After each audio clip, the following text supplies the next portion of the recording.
podcast, episode 15. Usually don't listen to our podcast episodes besides when I very lightly edit them, but I did put episode 14 on in the car this week and listened to about half of it. It was a really good one.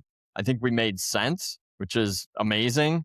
We had some good ideas and takes on that topic of hobbies and if social media is doing damage to hobby culture. But if you missed it, jump in the archives and get caught up. Every week, Mason, Seth, and I take a look at what's going on in the professional horticulture industry and bring our own unique styles to the table. We'd sure appreciate it if you'd like, subscribe, and all that good stuff. And if you're not following us on Instagram, at GH Squad Pod, get on that.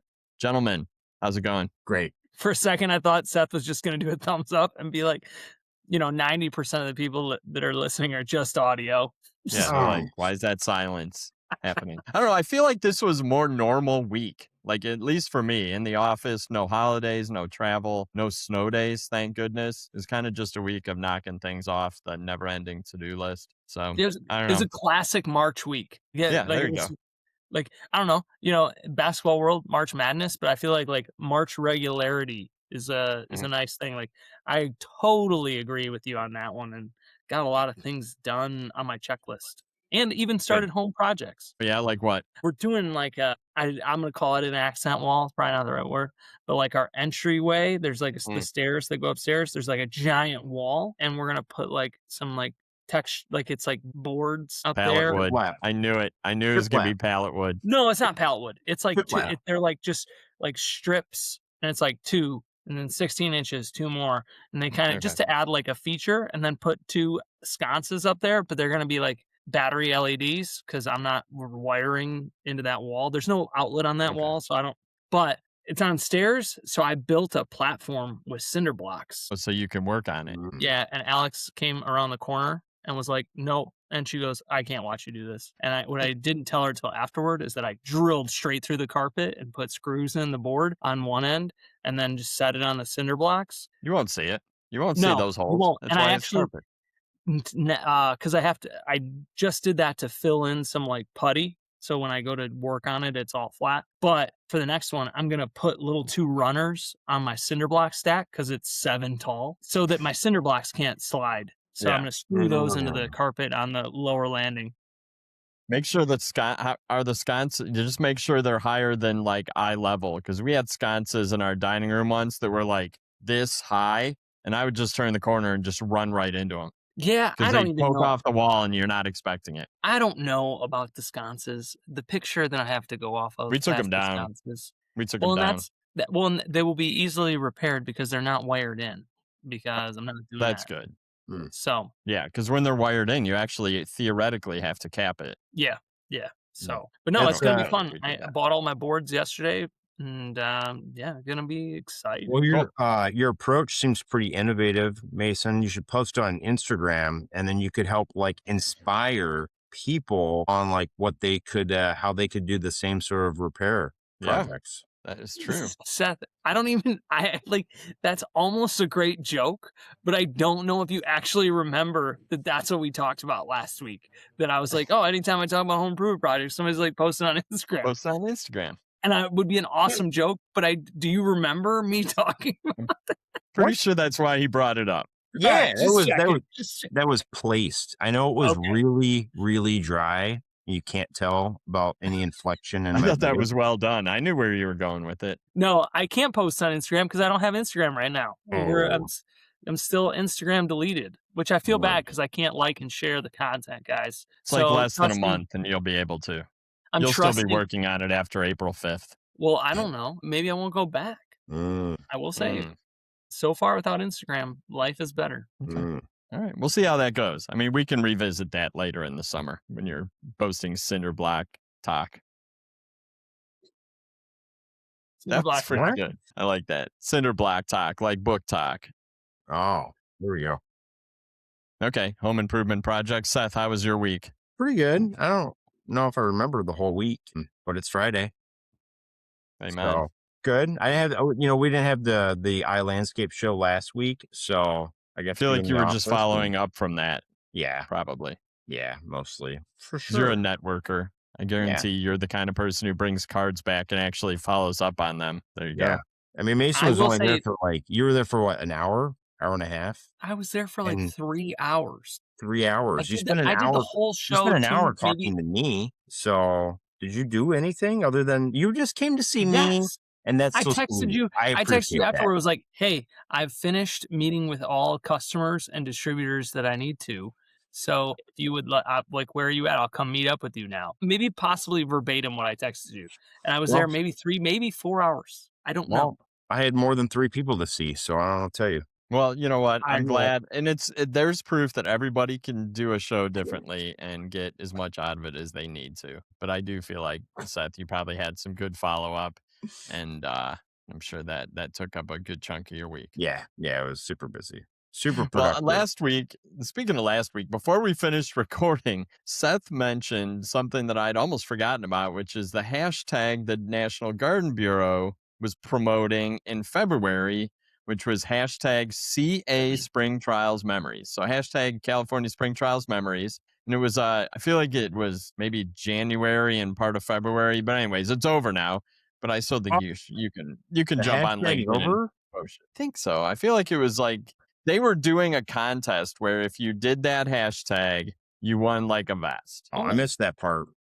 It was probably a fleece NGB vest. Mm, Well, mm. NGB's fine, but I don't Yeah, like I like fleece. that. I'm a fan. I'm a All right, fan so of are NGB. we switching the episode then since we're too late? Are we not supposed to talk about California spring trials? No, I think we should because it's coming up in like 3 weeks, which is crazy to me. 2 weeks? Wait, it Yes, starts on like the 20th. possibly. So Yeah, let me it's look like a at little over 2 weeks away. And I do think we should preview it a little bit because we've all been involved a lot over past years, right? And yeah. looking back on some of the memories that people shared, Chris Carlson from Cicada posted a picture of the Oscar Mayer Wienermobile, which apparently was following a similar route as some of the buses at Spring Trials a few years ago, which was fun. But I don't know. We've all been involved in Spring Trials different ways throughout our careers. And in fact, I think I was thinking, like, how have you guys been involved? Mason, you were like in charge of the ball stop for at Yeah, least a year, two yeah. years.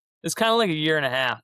There was one where I was kind of sharing with Monique, and then I helped read the next year because I had like 1 full year and 2 shoulder years. I was supposed to do it for 2, but we had some reorganization of priorities that they wanted me to Yeah. focus on. Well, and it would, but that, I mean, just thinking about that, one of the largest stops at a event that's been going on for decades, like that experience that you had, a lot of people don't get to have that. So seeing it from all the different ins and outs, I think is important. Seth, how many years were you posted up in Santa Paula? I mean, from I think between Burpee and Darwin, I gotta have think been they 10 did. years. No, maybe not that. Maybe 7 Okay. years. And then we went and did it as Yeah. Grow It So That's yeah, once true. or You guys would twice. have done all the stops. Yeah, we did. yeah. And then I also rode with the Ball Seed group 1 year too. Mhm. Okay. So probably did 2 years of seeing the whole thing, and then probably 7 or 8-ish years like being a presenter. Yeah. And I've done it, I think 20 years, almost 20? 20 years. Yeah. Like and almost exactly half the time covering it for the magazine. So seeing every Mhm. single stop Yeah. and half the time at Santa Paula, either, doing ball seed day, tour days, customer visits. hmm Like some years, I don't even know why I was out there. Like I probably was just out there to catch the tour groups around that weren't, that didn't have Well, a clear Home. representative, but yeah, Yes. but yeah, you were when you were doing all the garden center account management, right? Was Yeah. that yeah. a big part of Pretty it? much Like, every independent garden center that yeah. came out there, I got to tour them, which was fun. That is arguably one of my favorite parts of spring trials that no one knows about. I was explaining this to someone the other day, is that every morning before the show Yeah. starts, you're sitting in the barn, the SPAC Yeah. Santa Paula Activity Center. center. You're sitting in the SPAC and you're like, yeah, Jimmy John from James Greenhouses. And then someone would be like, look around, be like, I'll take him around. And Yeah. so like, I don't know, that was always my fun, my favorite part, because you'd be like, well, who's coming for the day? Who gets to do what? And then the year that And I people was would like, call out like, "Oh yeah, big perennial grower, probably have an opportunity in geraniums," or "Ooh man, that account is rough. We need somebody good because we got to get him back into matrix pansies." Like it was really an interesting yeah, like how the knowledge level, and that's probably for every single stop. the knowledge level of the folks who represent the plants and, related to the people coming to tour the facility. Like Yeah. they know exactly what that account, like they're down like 40% on Calibracoa. We gotta get them to the Calibracoa display quick. You and the seed group do not take that person into the seed area. We need them in the vegetative area. And then you can, like, it was cool. It was also really cool because you get international folks and like just to see like what they're picking up on. So yeah, I don't know. I really enjoyed that part. It was weird, Yeah. but yeah. I don't know, Seth, and you were probably involved in the design of the displays, like getting the messaging across, which Yeah. is, again, something I don't think a lot of people know about spring trials is how much time goes into aligning the visuals with the messaging. Yeah. No, Well, and I that's think. what. Go ahead, Seth. Oh yeah, it takes. I mean, Mason did a little bit that on the project management, like pulling from design to like fruition. But yeah, I think for like any of the breeders there, that's like could be 5 to 10 years in the making. It's like, the launch party, which is really exciting, like because you're spending in product development, you're spending, 3+ years looking like on the Mm, sales side, we would be looking at things for like 3 years and finally like, okay, it's like the right series. We have the right ones. Right. And so you pick them and then, like a year before spring trials, you're trying to figure out like, what's the messaging going to be? And then 6 months before spring trials, you're starting to figure out like, okay, what's the display going to look like? How do you tell the story? And then as everything gets a little bit closer, it's like game time, right? Like that mm, first time that you're going out there, like you spent all these years in preparation. And for people that like to do presentations, like there's not like a better high than like yeah. being in front of 25 people and say, like, here's the brand new thing, the key messaging, and like you deliver it exactly how you want. And then when they get it, right? Like they're like, oh yeah. And then you can see through the conversation, like how great something will be. Mm, Now there are times where you like get really excited and like you deliver it and then people are like, nah, and right. so, but it's like you got some meh, but then you had the ones that are like really stick and people are super jazzed. And then Mm, you leave spring trials and then like that just carries you through the whole season. yeah. It's clearly I like to present and talk to people and it's a great event for that. Well, and this is what I was going to chime in is that I gotta believe that so many people don't realize that despite it being spring trials, it's year long. So Mm, like we would wrap on spring trials, and I think it was like a month later, I would present like, hey, here's where we finished out budget wise, and then it was like, where like, what do we want to? Do we hit where we wanted to hit? Do we want to increase? Do we want to cut? And then like we'd start planning in June. It'd be like, all right, what new products are we coming out with? We have to pick 3 of them and then get that going because like you're going to print with some of your like paper materials at the end of December. And mhm. so, like, and have an idea of like things got to get painted, they got to get built. Like, it's just you roll right into the next one after you finish. Like, it's not like oh, we spend month of setup on spring trials, but this is a year-long process of like constant meetings, and that's where like that's why there was I I was tasked with prioritizing Grow It at the time because we were launching it, and a case was like, "How much time are you spending on spring trials?" And I was like, "Well, I'm managing all of these breeder company meetings." And I was like, "We meet, at least once a month, and there's usually 2 meetings per company per month." And he was like, "No." He was like, we're gonna put this somewhere else. Like say 6 or 7 companies, 2 Yeah, meetings per month. Yeah. yeah. So and that's just the meeting side of it, like Right. physically. Shout out to the artists involved, like Steve. Mhm. We'd be like, what if we did this and there was this? And then by the end of the meeting, like he'd have this sketch and be like, do you mean like this? And Yeah. we'd be like, whoa, Whoa. Yeah. yeah. So Well, and I did podcasts with most just about every spring trials site manager for, I did them over the holidays for this upcoming spring trials. And one of my questions was, when do you start planning for spring trials? And just about everyone said during the current event. We yeah, plan for the next year because you're debriefing, you're looking at space, you're assessing whether or not the display worked well. How can we reuse these materials, like physical display materials. And it's funny, and I've mentioned this to a few people from different companies, and they totally agree. So I've been watching my daughter for the last 2 years. Emma, my oldest, has been in charge of stage crew, theatrical set design. Every single spring trials display is basically a theatrical set design, like with false walls and lighting and bench, the tables, like Yep. everything, and the way it all comes together at every single trial stop. And everybody does it differently, which is kind of the beauty of spring trials. But every single trial stop is like this. They think of it as almost as a stage for the plants. A vignette, if you will. A I've never vignette. heard that term so many times. Oh my gosh. Spring trials playing. Oh, this Yeah. vignette. But that's a great comparison, Bill, because like the art team at Ball when we were doing it had mapped out where the air tunnels were, like the Oh yeah. tubes, and so like Everything.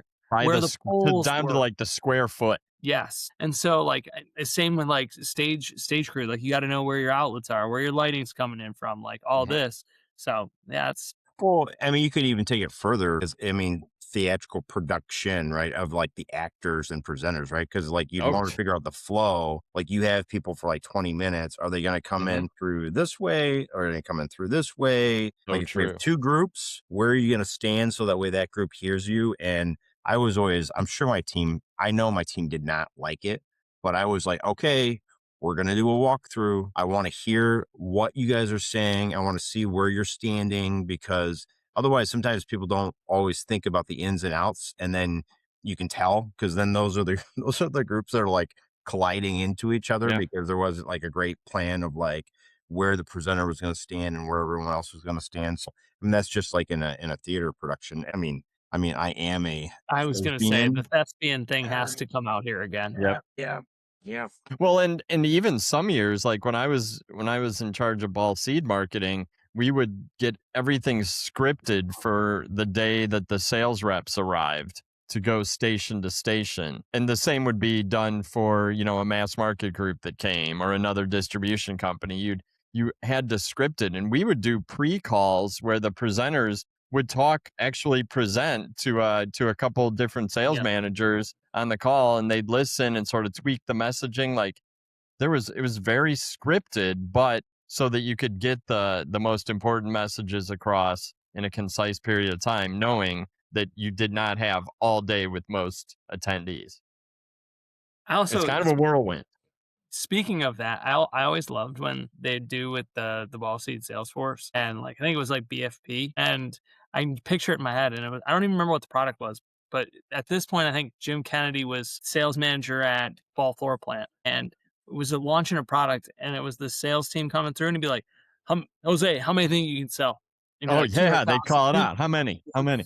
How You put it many? down on a whiteboard, Building out the forecast. I just right there on the spot. loved that. It's so crazy. But yeah, so I think everybody has spring trial stories. I think the event's been going on since the 60s. So we're talking like 60 years of stories. There are people that you run into, who are like, "Oh yeah, been here since day 1." Or, I remember I was here in the 70s and the 80s. Like I get to travel with Chris Beatty's, and I know he's been doing it at least 35 years. And just that perspective on an event that really started as a grassroots, invite some of the seedsmen out to see the plugs, trays side by side, and see how they grow out in a real side by side trial. And now, and then for a while it kind of shifted to a marketing display, and then it came back to much more tactical greenhouse production and like positioning within programs. I think the emergence of mass market and big box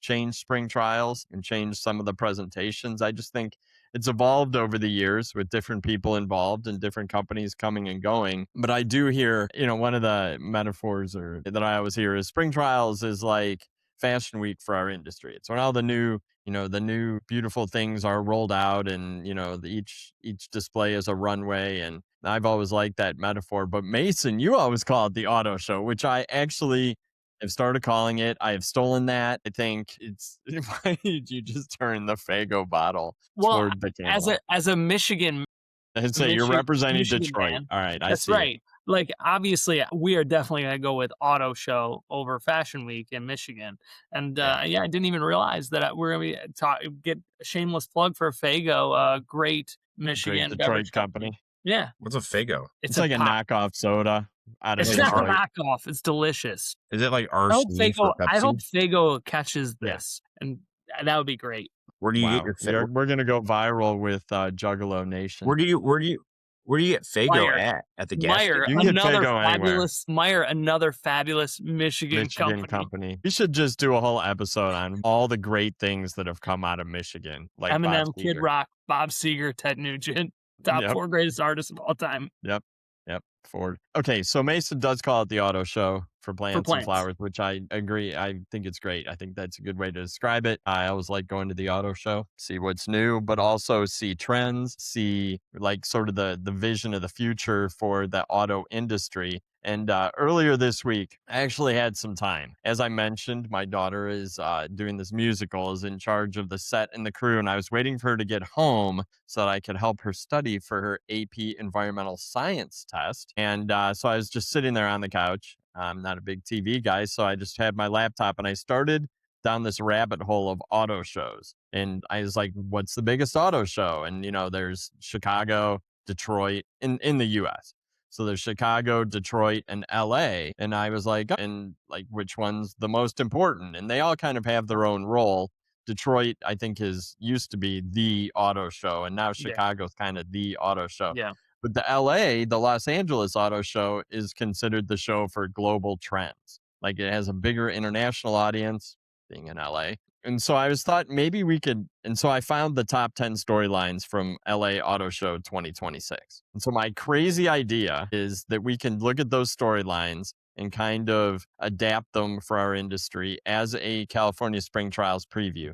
Because I do think, being the horticultural podcast, we need to do a spring trials preview. And we are Global Hort, so we should look at it from a big picture perspective. So I think this will make more sense. This sounds kind of crazy. I think it'll make more sense as we go. Seth, you seem skeptical. You were skeptical when I pitched this idea. That's okay. It's just because I'm a little slow on the uptake sometimes, so it's okay. This will make sense. Yeah, this will make sense. Yeah. So you guys cool? Yeah, Sure. absolutely. All right. Absolutely.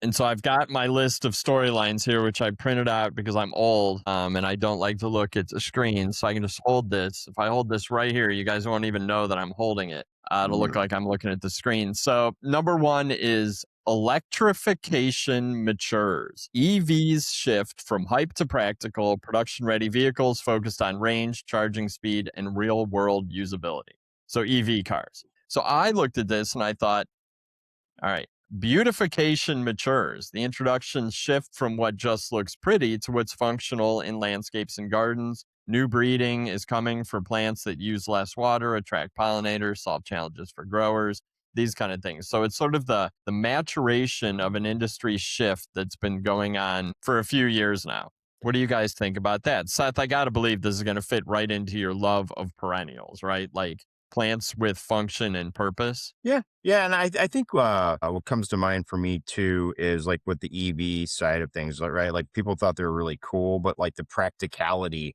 like if there's nowhere where you can, like gas stations are everywhere, but if you can't charge your EV, you're kind of crap out of luck. So, I've been thinking like for perennials, sometimes it's like it's like not necessarily like sexy necessarily. But like, that if something can finish sooner, right? Like a lot of your perennials of yesteryear had to have a vernalization. So like growers had to grow it. I remember talking to someone about perennials once, and they're like, I don't do perennials. Like I don't have 2 years to produce. Overwinter them and worry about all that. Yeah. So like the whole like first year flowering concept. So a lot of the things that you don't have to have a long crop time. You can finish it a lot faster. It makes it more accessible for more growers. The idea that you can finish something sooner or maybe have more flowers for the same like footprint, right? Like you only have so many spaces for you to grow plants. And if you can get 8 flowers instead of 3 flowers, then it'll be more attractive to the consumer. And I think that, also like a lot of companies are doing more stuff with the drought resistance and trying to, pick perennials that need less water. And so I think there's a lot of, I can see with this theme. Perennials are the EV because, they're emerging, they're maturing. It's becoming, a significant part of the market. I mean, obviously we've always had perennials. I'm not saying that perennials are new. I mean, We they're used to call them plants. weeds. There you go. Just call them weeds. But they're emerging at spring trials, and that's the framework we're using. Is that I would suspect that 15 years ago you did not see perennials at spring trials. No, well, I mean, you might have, but they definitely Maybe a weren't a couple. Maybe focus. Kieft was there with some seed perennials. But it was like a table off to the side. Right. And it was kind of Yeah. like, yeah, well, like if we have, it was an if we have time, Yeah. type deal. But I think you definitely will see a focus on perennials. I think we've seen a focus on perennials from a marketing standpoint across the industry, and I think too perennials and shrubs, woodies, however you want to Mason frame it. froze. I'm back. My internet dropped. Like it wasn't bad. It Mm. wasn't bad service. It just clicked off. So Okay. all right, where do you need me to start back up? Where you stop. Thanks. All right, 3, 2, 1. Go. I mean, Sorry. 3, 2, 1. Go. I mean, 3, 2, 1. I mean, perennials, like I said, used to be a thing if we had time, but now, like, we've seen major developments in woody ornamentals, in shrubs, in perennials. I'm actually surprised that we don't see more of the nursery folks get involved, as they have more plants that would kind of be in that new product Yeah. focus. But to your EV point, I would be shocked, especially since it's in California with different propositions, if there wasn't a big focus on sustainability, because that's one of the things that we were talking about is that it's spring trials is no longer just new varieties, but it's like what trends are happening in the industry. And so, Yeah. drought tolerant or zero escaping, obviously that's sustainable in nature because you're your water sustainability, right? But I think you'll probably see a message about some technology and plastics, et cetera, or shipping. So I think I'm foreseeing a big focus on that area, even if Yeah. it may not get any coverage either, but it's going to work its way into all those conversations. I agree. It's going to become a part of every conversation. And as I go through these 10 storylines, it's going to come back. Like Yeah. we're going to see this come back in a couple different ways. The second storyline from LA Auto Show 2026 is software defined vehicles. So cars are increasingly sold as digital platforms with AI, over the air updates, and screen driven interiors shaping value. And I don't know what you guys drive, but I got a car a couple years ago. It's a 2022 Jeep. And what I didn't want was a massive screen. I wanted it's going to have a screen, but I didn't want an obnoxious screen that took over the car. But I'm really in my previous car didn't have any of this. So I really like some of this in-screen technology. But the way I'm spinning this to our industry is survival defined. All right, hear me out. Combos are being sold as individual season long products. So and it's we've talked a little bit about it on the podcast of seasonal swap outs. Yeah. But I think that today's consumer wants to buy an expensive mixed container that's going to last. I think you will lose people if that container burns out in a week. So and I think I'm that looking people at are this. willing Go ahead. to sacrifice some of the flashy. Because that's one of the things that, anecdotally, if I see something that big giant bloom, I'm like, that's spent. Yeah. But if I see something that maybe isn't as showy, but I'm like, that's going to last me all summer. I think that there's something to that. And I know that from the breeding companies, they're trying to there's always been this messaging of these containers can take the heat, because heat of the summer in a container is not a great place to live. So that's going to continue on. And I think that people, especially with a crunch on economics, which I'm sure will come back up, people don't want to buy 5-6 containers for the same spot. They may buy 5-6 containers overall, but they want something that is going to last from May until September if they water it and fertilize it. Yep. It's honestly why we hang Boston ferns on our front porch. Same. Boston ferns look good. They last forever until they just eventually burn out and they're nuked. And at that point, we just all buy a nice combo, nice a nice basket at the garden center, because at that point of the season they're on sale. $20, three $20 combos. Boom, they look good. So, all right, Seth, do you have any thoughts on this planters, or do you want me to go to number 3? I think you're gonna like number 3. Nah. All right. SUV dominance continues. LA Auto Show 2026, continued dominance of SUVs. which I think is interesting because for a while people were predicting that big cars were going to go away because of fuel prices. No, certainly not. Where I live, everyone's driving a big car. SUV dominance continues. Electric and hybrid SUVs, especially lifestyle and adventure-oriented models. Maybe those people aren't doing adventures, but they want to look like they're doing adventures. But that remains the market's center of gravity. And I see it with the new Kias, the new Hyundais. These are big SUVs rolling through the suburbs, looking hot, and they're good looking. They kind of look like Land Rovers. I really like them. So SUV dominance continues. I'm spinning this to big plant dominance continues. We're just going to go right to my fantasy plant draft and look at the hybrid New Guineas, the hybrid begonias, and then other plants like Sunfinity, just name the big coleus, like redhead coleus. Some of these new main streets are big coleus and they're awesome. So, and I think that these are bang for your buck. They hold up well. They're good in the landscape. They look big in monopots. I don't know. I think big plants, big annuals are the SUV of spring trials. We're going to see a lot of them. Yeah, I think consumers want the big plants, right? Like they put it in the ground and then by the end of the summer, it's like really big and they feel like super accomplished and they got so many flowers from it. It's a little challenging sometimes because at the retail level, it's hard to sell big stuff. Yeah, they got to be in gallons. Yeah, but I could see that people are looking and then they can plant sometimes fewer things, and they grow into each other. And we saw it. We've seen it for the last couple of years. A lot of the big introductions have been big plants, big angelonias, big salvias. There is obviously the counter trend of smaller plants, microcoleus and little calibracoas and stuff like that. But the trend that I've seen, that like this said, the center of gravity at the auto show is the SUV. I think that the market's center of gravity at spring trials are these big, substantial annual, big gerbera, like big dahlias. We just see them every year. It gets people's attention. Like, whoa, that, big dark leaf dahlias, big blooms, not wimpy plants. I don't know if this fits with the plant theme, but do you think that people want big cars because they want a 6 or 7 seater, but they don't want a van? And so they want. All right, chiming in, coming off the bench, gripe. I keep pitching Alex that she's like, kids are getting bigger, we're due for a new car. I want a minivan so bad. Oh yeah. Really? No, they're the best. Dude, we're on minivan number 4, and I asked Jenny, and mind you, my kids are teenagers. One's going to be in college next year. They're not holding up very well, I guess, then, huh? No, we put a lot of miles on these things, dude. We're talking 4 in the last 18 years, 20 years.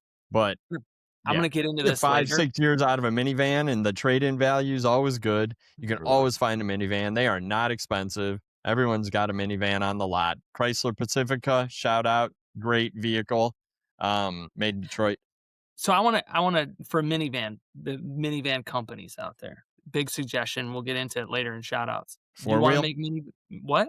4-wheel off-road? I mean, that'd be great, but no, dude, somebody slap a minivan on a monster truck and you will make minivans cool again. Because every kid will be like, we went to a minivan derby once. Dude, I got it already. Minivan on a monster truck. You call it Monster Mom. Monster truck. Yeah. Dude, the kids will go nuts for it. The minivans will be cool again, and I won't have to push so hard for us to get one. What if the top of the great. They're so handy. I know. They drive well. You sit up high. They're great for road trips. Because like I said, Jenny, I was like, hey, your next car, you want to get an SUV or something? She's like, hell no, I want another minivan. I'm like, our kids are either out of the house or driving. She's like, minivan. Yeah, but then you guys fair enough. You could do Uber on the side, to the airport, if you got the minivan, you get fit more people. You could do that in SUV too, Seth. You might make more money doing that than teaching middle school at a private school, but we're not going to go down that path. All right, next topic. All right. Next one, 26 LA Auto Show storyline number 4, beyond batteries, hydrogen, micro-mobility, and non-car electrification show automakers are hedging bets on multiple mobility futures. First of all, I'm not 100% sure what any of that means. I literally thought there was hybrid and electric and gas, but apparently there's hydrogen and there's other things that are going to be converted to power within a car. Wait, so So, is micro mobility, is that like a Segway? Is that like the little small car? Like, is that like the, oh, like a smart car? yeah, no, like the things that Oh, like the, what's the, like the thing that you stand on and it scooters? moves? Scooter? A Segway. Yeah, that's Segway. Segway. Yeah, Oh, what's the like new, what? micro mobility. You're Yeah. talking like a hoverboard. Yeah, hoverboard, that's what I was trying to think of. One wheel. One wheel, the one wheel. Non-car electrification. I really don't even know what that means. So I'm going to call it beyond Harvester. commodities.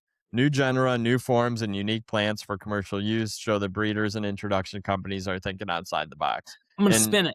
I'm gonna spin go, it. let's hear it. Spin it. I think you will see a focus in plants that we are, especially new generation, right, into gardening. We had COVID hit, and then we had house plants, and people were into house plants, into gardening, but we didn't forget that side of it. I think that you will continue to see breeding in plants that look cool, but it doesn't always have to do with the flower. That Ooh, it is okay. foliage, structure, etc. And I Yeah. think you will continue to see things. The problem with some of that, as Seth mentioned, is that if once you start looking at plants for like structure and height, like it becomes hard to ship and hard to figure out how do we put this in a metaphorical box? Like how does Mhm. this sit at retail? But I think people are really into that and the uniqueness outside of just, hey, this is a bloom and it goes on this. They want showcase plants that are cool in general. And I think that's where outside of the flower, right? I like it. Of I our like industry. that. That's a good way to spin it. How do you square that with the fact that I think so many people in our industry who've been around a long time think you got to have color. Color sells, right? So that's what you hear. You can pull up the garden center, you got to see the color. You go in, you're buying color, color, color. But I agree with you that there is a good chunk of the audience or potential good customers that are looking for the structure, the, variegation, like whatever it is. Yeah. And that's where I think the floriculture side can take a page out of the nursery side's books, because I think the woody ornamentals folks and the trees, like they took a page out of the native or the annual and perennial side with Mm, flowering shrubs. yeah. But now it's time to steal some things back because they have, whether it's red foliage or deep colored or patterned and all the texture of the leaves and how, like on some of these shrubs, The like that's, scaffolding of the yes, plant. Yeah. that's what we need to bring back into the smaller plants. And like I think that there are good varieties that have gotten, and maybe it's time for people to dig in the back catalog, that have gotten lost in the last 20 years because Hypoestes. Hypaestes, great plant, polka dot plant. And there used to be like there's small ones, there's tall ones, like love that. Well, Seth, you mentioned earlier you're surprised that more nurseries aren't No, getting yeah, involved in, or Seth, who one of you guys said that. yep. And I was thinking like one of the spring trial stops that I like the most is, and now it's at the Polo Club or Polo Grounds in Santa Barbara, and it's like Plant Haven. It's like Yeah, the PDSI companies that do Southern Living and Sunset Magazine. Like there's some weird ass yep. plants that I'm always like, Chris, I don't even know how to spell that. Even like Pacific Plug and Line or PPNL has hellebores, and they always have a couple plants like grevillea. Like I've never even heard of these plants, and they're at this location and they are so cool. But the stuff Plant Haven has is crazy Yeah, cool. And you always hear, well, maybe there's not millions of them available as liners. That's okay because I don't think you're not going to sell them like you're going to sell yeah, Caliber Coa. It's like a different, nor are you going to sell them for the price you're going to sell Caliber Coa, right? Like there's a different audience. And for garden centers who want a niche or at least just look different, some of these plants are crazy cool and they don't have flowers on them, a lot of them. right. You walk up and you're like, that's cool. And they're like, feel it, like touch this plant. And you're like, okay. And you touch Yep. it and you're like, whoa, I thought that was going to be like prickly, but it's super soft. Like, yeah, like it's an Australian native, it's drought tolerant. I don't think you probably don't have to water it in 10 years. And in your head, you're like, this might be the greatest plant at spring trials. But if I Uh, wrote about it, I mean, people are like, yeah, but there's only 500 available. Well, if I had a garden center, I'd want 10 of them. well, that's like Like, let's what go. was the one I always thought was really cool, but like just never got any traction. And now I don't know if I've ever seen it. Lotus? Oh, what is that? Joey was Joey, the the Lotus? Is that what you're talking about? no. Okay. I don't. Phyllodes. I've seen Joey at retail, but I don't know if I've ever seen Anaxanthus, which is what a kangaroo paw. Yeah, kangaroo paw. So Mm. and so that's where like I always thought that was so cool. But Another I think that's a Australian plant. native. What? Yeah, and I think They just that's a need to bring plant that Australian plants.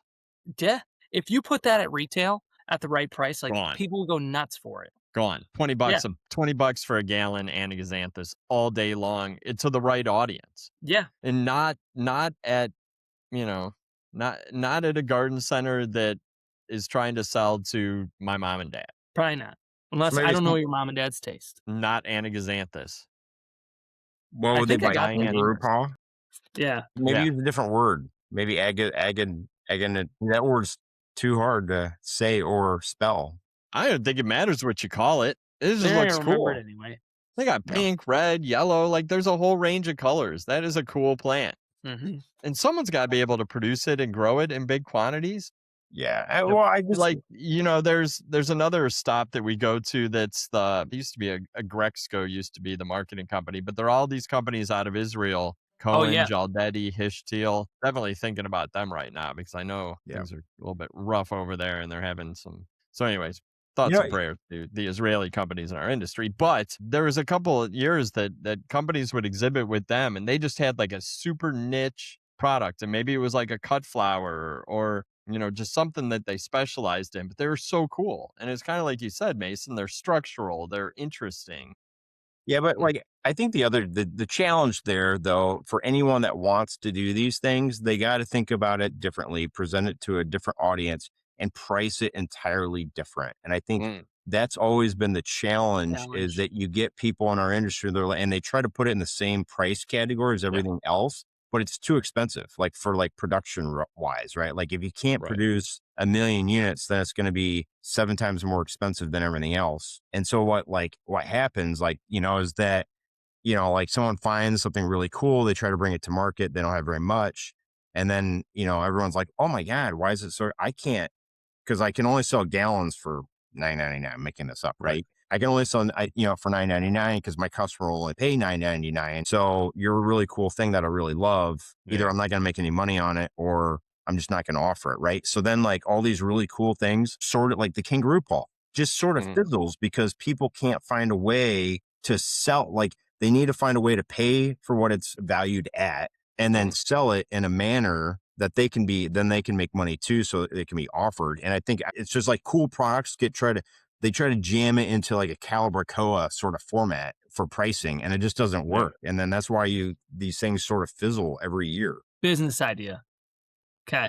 Distributor of Right. those types of plants. And I'm thinking about it from this way is that you have distributors that, they have similar things to what everybody else has. Petunias, Calibracoa, Coleus, like all those names that we drafted.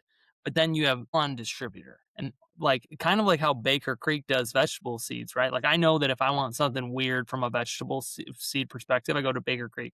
But if I know that if I want something different for my garden center, I'm going to go to this distributor. And then maybe, it's just an office and an aggregator of all of these one-off things I feel like that because distributor's got to own the production. and That's maybe it got to be does, integrated.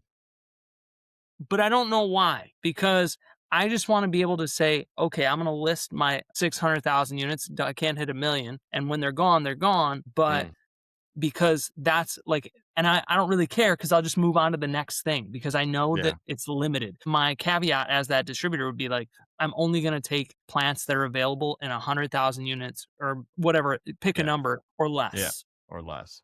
So just Okay, a thought. Because I know we do that with breeding. Like we have reps like Plants Nouveau.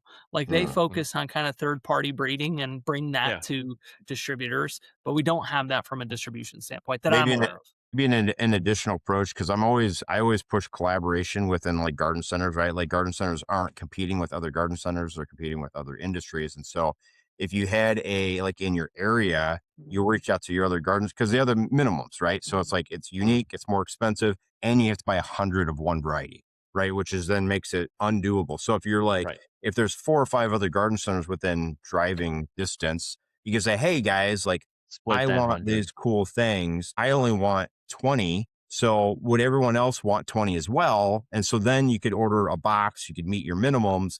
And then those 5 garden centers, they all get something really Divvy it cool. up. But you got Yeah. you got to like come at it like totally different. And I don't know that there's too many. I would be curious if someone's listening to this and they know a garden center group that is doing stuff like this so they can access really kind of like more expensive, cool, unique Mhm. things. That'd be like a similar Yeah. approach. No, I like that. I think you do need to think outside the box with some of these things, just like this beyond the batteries is totally thinking outside the box. In fact, non-car electrification, they're thinking outside the car. All right, number 5, and this is going to be the last one we do. We're going to have to do a part 2 for this episode because we're going to make it through 5. And this one I have a very strong thoughts on. In fact, I was just sharing it with somebody yesterday. And this is Storyline 2026 LA Auto Show, the affordability reality check. Automakers openly confront high prices, slower growth, and policy uncertainty shaping 2026 strategies. So, all sorts of just geopolitical and economic impacts on cars. We know this, and fuel and everything like that. So, I think that there's also, and I'm going to just use the exact same words, there's an affordability reality check for our industry. Our industry can offer products at all price points, and this is one of our strengths. And I think that we need to bring all these options to consumers. So we've been having this debate within Ball Publishing about costs, about pricing. Some folks saw some insanely high cut flower prices at Valentine's Day. Like, the roses were up like 25% compared to the same bouquet or the same, dozen at the same retailer versus last year. And I saw very high cut flower prices for Valentine's Day as well. In fact, I opted for a lower priced bouquet, which still made my Valentine very happy. And my daughter bought a bouquet and divided it all up for her friends. So one bouquet turned into like 10 sophomores getting a flower, which I thought was pretty frugal and smart of her. But point being, the prices were pretty high. Well, at the same time, or in the same discussion, someone else sent a picture of a rack of 5 for $5 annuals at a garden center in Florida this week. So like we're talking dirt cheap. So I think that we are uniquely positioned as an industry to be able to cover any different price point. In fact, Marshall Dirks from Proven Winners once told me, because they were selling combos for like $100 or pitching a combo program for $100 combos at Home Depot. And I was like, that's crazy. And he goes, dude, there is an audience for $100 combos. We're not going to put 1,000 of them in the stores. We're going to put 10 in every store, and they're going to sell. And so we have an audience for every price point in our industry, and I think we have the product that can hit every price point. And in whatever sort of economic reality we live in today, which I'm convinced that it's not as doom and gloom as people think, because as I always say, if the line at McDonald's is long, people will spend money. If people are still buying cigarettes and beer, they're still going to spend money. People buy what they want. They spend money on what they want. I think our industry is able to have a product for everybody. And I think that affordability reality check people need to just think about that. Like if you're selling all your annuals for $7.99 for a quart annual, that's awesome. Good for you. Like keep those prices up. But maybe there's also a, $7.99 6-pack option or a $7.99 3-pack option or something like that. Just a little bit smaller. Maybe it's a different price point annual. I hate that seed annuals are seen as cheaper, but they are. Maybe you do a premium seed annual 6-pack for $12. I mean, that's good pricing, but giving an option to people. The software and technology space has been doing this since we've been buying software online, especially. And I think that we see it translate to retail goods all the time, or I guess consumer goods. Like when you buy a car, right? Like usually they try and get you into the high price vehicle, but a lot of times they'll be like, I got this one, and this one, Yeah. right? Yeah. And You I buy don't the think middle. I don't think we do that enough.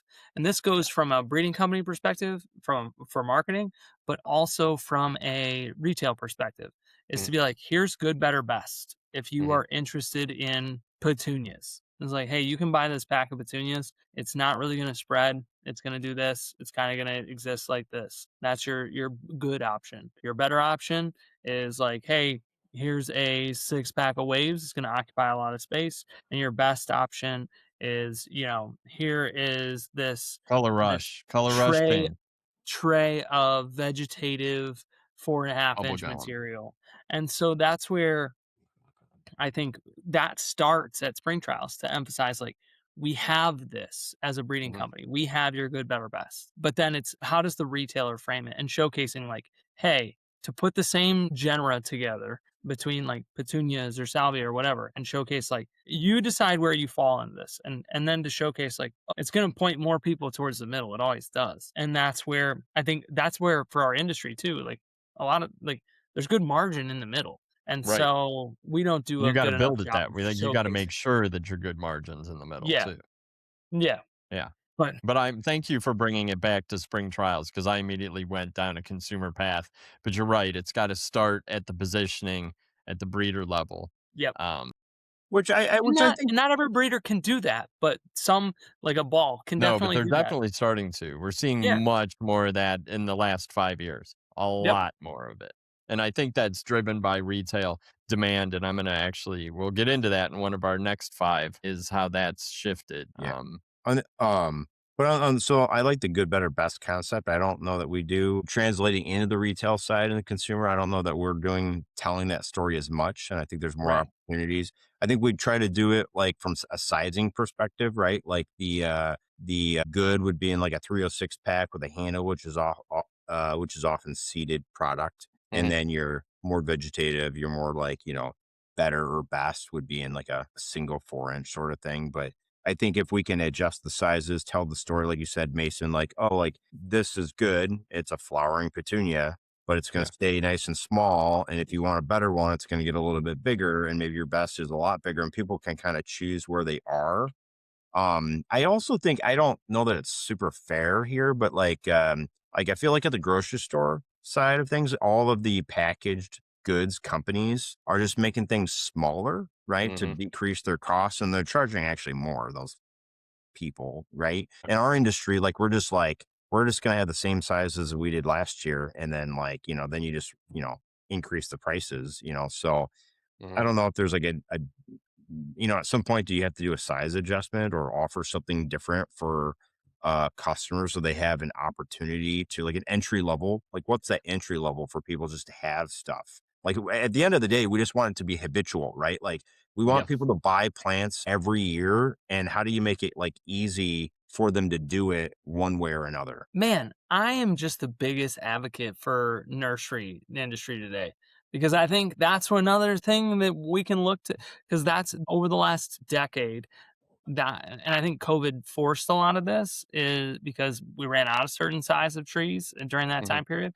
But now they said, well, wait, I can sell a tree this big and I can sell a tree this big. So Yeah. there's a market for every size. So then it's like, oh, well, it only takes me 2 years to get here. It takes me 6 years to get here. So I'm going to price accordingly. And that's not as a tree that's as established. And so it's not my best option, Hmm. but somebody might buy it and I can Sure. shell out inventory quick. Like they've done that. And that's what Hmm. we haven't been able to do on a sizing necessarily across the board. I've seen some folks do it, but I think the nursery side of things does it a lot better than the annual perennial side does. Mm, And we have all the sizes. Like we don't Yeah. have a lack of sizes. And one of the things that we have that I think the grocery industry doesn't have is people don't know the side by side comparison. Like I can look at that mm, box of Cheerios and get pissed because I know that there's less Cheerios in that box than there was a year mm, ago and we're paying the same or more. Like I open a lot of boxes of Cheerios and dump them into containers in my house. Like I know that size comparison. But most people don't know that size comparison between those pots of petunias. Like Yeah. a 4.5 inch, a 4 inch, a 10 centimeter, a 14 centimeter, a quart, a trade gallon, a gallon, a handle pack. Like Might be, we got a lot of too many confusion out there. sizes. And I'm sure that the National Institute of Weights and Measures, I hope you're not listening to this podcast, but there's a lot of different container sizes out there that we call different things. Yeah. That's There's for a lot of sure. yeah. I used to love it. There was like the California quart was like a different like It was not a quart. Like there was no quart involved. Like a quart is like a liquid measurement. Like it was not a quart. Then there was like the Texas, like the East Texas tray. It was like a white square pot tray that used like 48 pots in a tray, and it was square. It was awesome. But like, yeah, I mean, we can do a lot with sizes, I think, that still give the consumer a great product at a different price point. So, well, gentlemen, that was 5. I think that's good for this episode. Next week we'll circle back and we'll hit the next 5, and then after that we're gonna be at spring trials. It's pretty wild. Are either of you guys going to spring trials? No. So I'm the only one. I get sole GH squad reporting on spring trials. You'll have to sign all the autographs. Well, then you can do a recap for us. Well, maybe like a podcast of just you talking. Well, you will see me every single day on probably 5 videos and in a newsletter daily from when we're out there. It's the absolute most intense work trip ever, but it's a lot of fun too. So. We'll ask you about all the things that you didn't get to cover. Yeah. Like, that'll be good. Where was this one thing? And then well, no, it'll be good. I'll give the real scoop to the GH squad. Yeah. We don't have sponsors and advertisers. That's right. And I don't have to give equal weight to every trial stop out there. You can give us the California court. There you go. I can be the California court of trials coverage. All right, before we go, do we have any shout outs or hot takes? I got 2 shout outs. All right, first one, if you're watching West Chicago Wrestling. West Chicago Wrestling. Got my sweatshirt on today. Just, I don't know. I saw it in the closet today. A lot of good memories coaching those wrestling teams. Shout out to those guys and gals. And then the second shout out, you guys already know about this. I was blowing up your phone Sunday night. Shout out to Monster Jam. I, on a whim last weekend, bought family tickets to go see Monster Jam. I think the tickets were like $20 a piece. That did not matter. Took our 4-year-old and our 2-year-old. It wasn't at United Center. Where was it? Allstate Arena. Okay. So, a smaller arena concert venue. I think they do like the Chicago Wolves, which is like I don't know if it's a minor league hockey team, but not the NHL. And we're walking up and Alex is like, where did the trucks go in? I was like, they definitely have like a big door in the back. Like, I don't know. But okay. I don't know if I've ever been to a Monster Jam. Maybe when I was a kid. It's impressive. I like electrifying. Like, so it's 8 trucks and they're doing like they're crashing. Like this is a real deal. Like Gravedigger. It's like a smaller space than you expect. Yes. You're like, how are they making those turns? Oh, well, I was watching. So, cause I think the back wheels turn too. I was trying to like pin it down, but like most of coming around the corner, they're just like goosing it, trying to drift. So they're like drifting around. But man, what a show for the whole family. Because they have obviously Gravedigger is the favorite. Like comes out and everybody's like, yeah. And my son is like Gravedigger Evolution number 35, because Gravedigger was around when I was a little kid. So afterwards I went down a Google hole. The guy driving Gravedigger at the show we went to is the original Gravedigger creator's son. Right. I was going to say it's generational. Right. So and now there's like, I don't know, there's like a bunch of Gravediggers. If they have the show in California, they have a show in Michigan, a show in Pennsylvania. Gravedigger is at every Monster Jam show, as far as I could tell. But they have like 3 drivers on the circuit. They're all his kids. That's awesome. So there's, I think, 2 guys and a girl that are the original guy's kids. And so like got in the history of that and like how it all kind of evolved because like Monster Jam. Did the kids love it? What did your kids think? Remind us the ages. 4 and 2. And they were like going nuts. And like my daughter was just like, yeah, they had a unicorn, a monster truck called Sparkle Smash. And they also had one that was like yellow, pink, and blue. And it was called Bailey Circuit. And it looks like a doggy. And sponsored by Ringling Brothers. And like that car crashed. And my daughter was like sad. She's like, the doggy. I was like, he'll be okay. He'll be okay. But like such a fun entertainment piece. And then like during the intermission, so they do 2 rounds of like monster truck activities because it's competition. And then in the middle, they had this massive inflatable ramp, like gigantic, and then a real hard ramp. And then they had so what they do is every monster truck, every team, it's all like event, has a like a motocross guy. So there's also like a Gravedigger motorcycle, and they do 3 rounds of like best trick, big air, or whatever. And so So that counts towards the team score. And so like that part was like guys doing giant backflips, cans, like all those things that I learned about when I used to watch the X Games. And like my son was like, "Oh my gosh, look at these guys!" But it was cool because they all land on this inflatable ramp, so they're all just like, and I was like, "That's so cool." But overall, packed house. The merch is great. Like the atmosphere, truly, I was like, oh, okay, well, such a melting pot of people, and like kids like loved it. You got to bring ear protection though, because it is loud. We Yeah. were in the furthest back row, still great seats because Right. they close off the first sections in the arenas because trucks crash, like it Right. happens. Yeah. There's dirt And flying. yeah, and so but it is loud, but these kids loved it, I loved it, like, I'm hooked on now, like, my kids are just asking me, they're like, all these questions about monster trucks and like, "Oh, do they have this one, and do they have a wizard one? Do they have a dragon one?" Like, and the answer is usually yes, they just Yes. weren't at the show. So, but what I also learned is Monster Jam, like, owns most of those monster trucks now. Oh, So okay. that's was, like, a contentious piece because Yeah. that's where, like, Bigfoot, which is, like, Right. an old monster truck, does the Hot Wheels circuit because he Mm. doesn't wanna be owned by Monster Jam. But I don't know, a Monster Jam in itself, like, they have 8 trucks, Oh, they it's pick a them out, they know marketing. the It's a demos. marketing company, and they're awesome. They do a good job. Phenomenal, Yeah. I think phenomenal.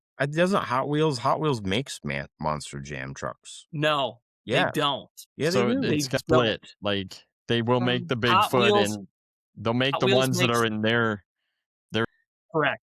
And then, it's like Top Spin or something, or Spin Hmm. Time, I don't know, I looked this up for hours. All right, fine. They make the Monster Jam branded stuff, and I asked Alex, I was like, "I'm curious from our listeners," because I don't know if it's I just got kids in the right age, but I have seen, even before the going to the thing, so much more Monster Jam like, branded things in the last 3 months than I have my Hmm. entire life. Like, I always was aware, but now It's it's because like, they were coming to always a thing. town.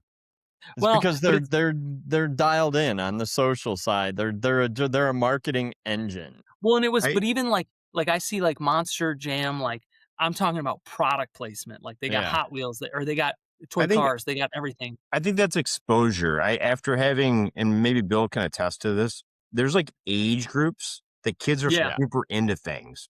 Yeah. And then And like you will be inundated with it. yeah, like boys are like it like starts out like with trains and like there's like some like an order, and then they're like super into it, and then you see all these things, and then they're into something else, and it's like I think it's kind of interesting if you look at like my son, and then your son will be like behind him, and then like the Roblox thing that I was super into, like in 6 years, Amy will you be were into into it. it?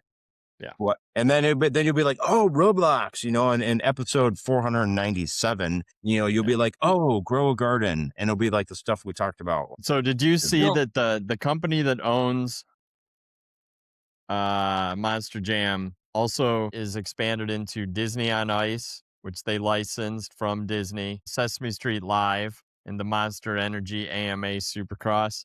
Like this company so is dialed in on family entertainment that and just I'll tell you nails your the biggest demographic in the next 5 years. the biggest piece of that I think is genius is that if you go to buy, like, toy Monster Jam trucks, they have an entire line because what else is my son into? As we all found out via my campaign video for my plant draft. Superheroes. So Monster Jam has licensed Marvel, so they have a Captain America monster truck, Yeah. a Black Panther monster truck, So and so, like, smart. we have all of those toy ones, and I was like, "Oh, are these just toys?" No, they go to specific events too. Like, Mm. I don't know, but I gotta give credit where credit's due because I don't my daughter was also really pumped, and she doesn't understand much of this, and more so just, like, seeing, but she was really pumped that there was at least one Impressive. girl monster truck driver. Yeah. So props to Monster Jam. It's just overall fantastic experience with the kids. Highly recommend if you got little ones to go, get ear protection and get yourself to a Monster Jam contest. Cool. Next week, I will give you a recap of our family trip to the Cleveland Charge basketball game this coming Sunday, which Mm. is a D League team. So one step below the NBA that now play in Cleveland Public Hall, which is our old theater. So they converted a Oh. theater into a small bit basketball venue. And again, I got the good seats that were like $23. Nice. Great Nice. family experience. I will recap that. It will not be as loud as Monster Jam, but it'll be cool. Similar type idea of Yeah. affordable family entertainment. But in my head, I'm thinking, all right, your family, so $20 a pop, you're in for $80. You probably paid for parking. So like Yeah. you're in this for a couple $100 with the food and Yeah. the merch and Yeah. a It couple hundred cost me bucks. probably about between everything about $200. Yeah. So $200 outing for the weekend. Awesome. Everybody had a great time. Garden centers, you can sell product to people. People are spending money on things. It's Yes. not doom and gloom. And I will say that We just got to give them an experience. Our industry it was needs to be sold better out. at creating experiences. They had 4 shows. I think they Sold sold out. out all 4. Yeah. I mean, huge market. Like Chicago is a massive market, but they would probably sell out too in Cleveland easily. So cool. All right. Anybody else? Shout outs or hot takes before we wrap? We're kind of running long. No, I'm good. All right. I will give one anti shout out to the mud covered route that I rolled my ankle on this morning while running trails by my house. Might just have to use crutches for a couple days. See there, we cut your leg off at the knee. Yeah, that's probably going to be a better solution. Gentlemen, that is it for episode 15. It was great to catch up as always. To our listeners, thanks for watching. Thanks for listening. As I keep repeating, we want to connect with you. If you have thoughts on Monster Jam, if you have thoughts on any of our 5 storylines from the Los Angeles Auto Show and how they relate to horticulture, comment, share, talk about it, engage us. We will bring up anything that you bring to us. I'll throw out some ideas, topics to discuss. You can watch us on YouTube and Spotify, listen on Apple Podcasts and Amazon Music. And it's funny, I've been looking across the platforms. People listen and watch on all of them. So we'll continue to make these available as many places as possible. The best way to get in touch and find out what we're up to is by following us on Instagram. Even if you've given up Instagram for Lent, maybe after Easter, you can jump back in at GH Squad Pod or reach out to us individually. I know Mason's still on LinkedIn, so you can find him there. Lastly, be sure to like, subscribe, follow, and all that. Be a friend, tell a friend about the show. Gentlemen, have a great weekend. We'll be back next week. See ya. All right, later.